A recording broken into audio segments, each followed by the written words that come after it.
एक साहूकार और एक साहूकारनी थे। वह धर्म पुण्य को नहीं मानते थे। इसके कारण उनके कोई बच्चा नहीं था। एक दिन साहूकारनी पड़ोसी के घर गई। उस दिन सकट चौथ था। वहां पड़ोसन सकट चौथ की पूजा करके कहानी सुना रही थी। साहूकारनी ने पड़ोसन से पूछा, तुम क्या कर रही हो? तब पड़ोसन बोली कि आज चौथ का व्रत है, इसलिए कहानी सुना रही हूँ। तब साहूकारनी बोली, चौथ के व्रत करने से क्या होता है? तब पड़ोसन बोली, इसे करने से अन्न, धन, सुहाग, पुत्र सब मिलता है। तब साहूकारनी ने कहा, यदि मेरा गर्भ रह जाए तो मैं 1.25 सेर तिलकुट करूंगी और चौथ का व्रत करूंगी। श्री गणेश भगवान की कृपया से साहूकारनी के गर्भ रह गया, तो वह बोली कि मेरे लड़का हो जाए तो मैं 2.5 सेर तिलकुट करूंगी। कुछ दिन बाद उसके लड़का हो गया, तो वह बोली कि हे चौथ भगवान, मेरे बेटे का विवाह हो जाएगा तो 5.25 सेर का तिलकुट करूंगी। कुछ वर्षों बाद उसके बेटे का विवाह तय हो गया और उसका बेटा विवाह करने चला गया, लेकिन उस साहूकारनी ने तिलकुट नहीं किया। इस कारण से चौथ देव क्रोधित हो गए और उन्होंने फेरों से उसके बेटे को उठाकर पीपल के पेड़ पर बिठा दिया।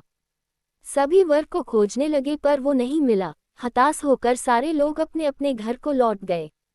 इधर जिस लड़की से साहूकारनी के लड़के का विवाह होने वाला था, वह अपनी सहेलियों के साथ गणगौर पूजने के लिए जंगल में दूब लेने गई। तभी रास्ते में पीपल के पेड़ से आवाज आई, ओ मेरी अर्धव्यही। ये बात सुनकर जब लड़की घर आई, उसके बाद वह धीरे धीरे सूखकर कांटा होने लगी। एक दिन लड़की की माँ ने कहा, मैं तुम्हें अच्छा खिलाती हूँ, अच्छा पहनाती हूँ, फिर भी तू सूखती जा रही है, ऐसा क्यों? तब लड़की अपनी माँ से बोली कि वह जब भी दूब लेने जंगल जाती है तो पीपल के पेड़ से एक आदमी बोलता है कि ओ मेरी अर्धव्यही। उसने मेहंदी लगा राखी है और सेहरा भी बांध रखा है। तब उसकी माँ ने पीपल के पेड़ के पास जाकर देखा, ये तो उसका जमाई ही है। तब उसकी माँ ने जमाई से कहा, यहाँ क्यों बैठे हैं? मेरी बेटी तो अर्धव्यही कर दी और अब क्या लोगे? साहूकारनी का मेरी माँ ने चौथ का तिलकुट बोला था लेकिन नहीं किया, इसलिए चौथ माता ने नाराज होकर यहाँ बैठा दिया। ये सुनकर उस लड़की की माँ साहूकारनी के घर गई और उससे पूछा कि तुमने सकट चौथ का कुछ बोला है क्या? तब साहूकारनी बोली, तिलकुट बोला था। उसके बाद साहूकारनी बोली, मेरा बेटा घर आ जाए तो 2.5 मन का तिलकुट करूंगी।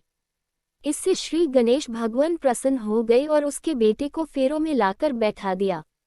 बेटे का विवाह धूमधाम से हो गया। जब साहूकारनी के बेटा एवं बहू घर आ गए तब साहूकारनी ने 2.5 मन तिलकुट किया और बोली, हे चौथ देव, आपके आशीर्वाद से मेरे बेटा बहू घर आए हैं, जिससे मैं हमेशा तिलकुट करके व्रत करूंगी। इसके बाद सारे नगर वासियों ने तिलकुट के साथ सकट व्रत करना प्रारंभ कर दिया। हे सकट चौथ, जिस तरह साहूकारनी को बेटे बहू से मिलवाया, वैसे ही हम सबको मिलवाना। इस कथा को कहने सुनने वालों का भला करना। बोलो सकट चौथ की जय। श्री गणेश देव की जय।